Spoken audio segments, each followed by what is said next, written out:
അടുത്തത് ഈ നാൽപ്പാമരത്തോട്ടമാണ്. നാൽപ്പാമരത്തോട്ടം എന്ന് പറഞ്ഞാൽ നാൽപ്പാമരം എന്ന് പറഞ്ഞാൽ നിങ്ങൾക്ക് എല്ലാവർക്കും അറിയാം. അത്തി ഇത്തി പേരാൽ അരയാൽ. അത് ആയുർവേദത്തിലെ വളരെ വിശേഷപ്പെട്ട ഒരു മരുന്നാണ്, അല്ലെങ്കിൽ അതിൻ്റെ ഒരു കൂട്ടാണ്.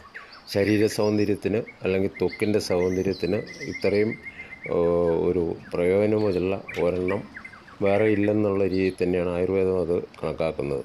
പണ്ട് നമ്മൾ നാൽപ്പാമരം എന്ന് പറയുന്ന ഈ 4 മരങ്ങളിലെ തോല് കൊണ്ട് വെള്ളം വെച്ച് കുട്ടിക്കാലത്ത് കുളിപ്പിക്കാറുണ്ട്. നാൽപ്പാമര തൈലമുണ്ട്.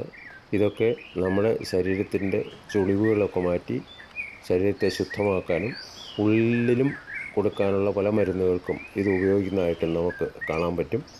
അങ്ങനെ ഒരു നാൽപ്പാമരത്തോട്ടം നമ്മൾ ഇവിടെ സങ്കല്പിച്ചിട്ടുണ്ട്.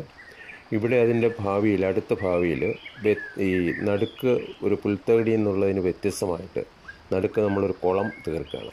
ആ കുളം തീർക്കുന്നതിൻ്റെ ഉദ്ദേശം നാൽപ്പാമര കുളം എന്ന് പറഞ്ഞൊരു സങ്കല്പം പണ്ടുണ്ട്.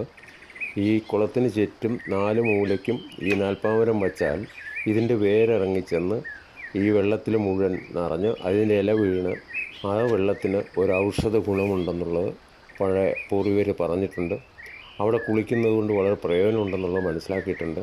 അപ്പോൾ അങ്ങനെ ഒരു നാൽപ്പാമര കുളം എന്നുള്ള രീതിയിലും കൂടെ ഭാവിയിലത് രൂപപ്പെടുത്താനുള്ള രീതിയിലാണ് കാരണശാസ്ത്രം അത് പ്ലാൻ ചെയ്തിരിക്കുന്നത്. അതുപോലെ തന്നെയാണ് അടുത്തത് ത്രിഫലത്തോട്ടം. ത്രിഫല എന്ന് പറഞ്ഞാൽ നിങ്ങൾക്കറിയാം, കടുക്ക, താന്നിക്ക, നെല്ലിക്ക, ഇത് 3 ത്രിഫല എന്ന് പറയുന്ന ആയുർവേദത്തിൽ. ഇത് വളരെ വിശേഷമാണ്. അതായത് വേറെ തരത്തിൽ പറഞ്ഞാൽ 40 വയസ്സ് കഴിഞ്ഞ് എല്ലാവരും ത്രിഫല കഴിക്കുകയാണെങ്കിൽ ജരാനരകൾ ബാധിക്കുകയില്ല, പ്രായമാകുകയില്ല എന്നാണ് പറയുന്നത്. അത്ര ഒരു എന്താ പറയണ്ടേ, ഒരു റീജുനുവേറ്റിംഗ്, അതായത് ശരീരത്തിൻ്റെ ഒരു കായകൽപ്പ ചികിത്സയുടെ രീതി നമുക്ക് വളരെ സിമ്പിളായിട്ട് ചെയ്യാവുന്നതേ ഉള്ളൂ. ആ ത്രിഫലയും നമ്മളൊരു ട്രയാങ്കിൾ ആകൃതിയിലൊരു സ്ഥലമെടുത്ത് 3 മൂലയ്ക്കും ഈ നെല്ലി, താന്നി, കടുക്ക ഇത് വച്ച് പിടിപ്പിച്ച് ബാക്കിയുള്ളവർക്ക് അത് മനസ്സിലാക്കി കൊടുക്കാനും പ്രയോജനപ്പെടുത്താനുമായിട്ട് നിങ്ങൾ രൂപപ്പെടുത്തിയിട്ടുണ്ട്. കാരണക്ഷേത്രത്തിലെ ഒരു വലിയ ഘട്ടമായിട്ടത് മാറിയിട്ടുണ്ട്.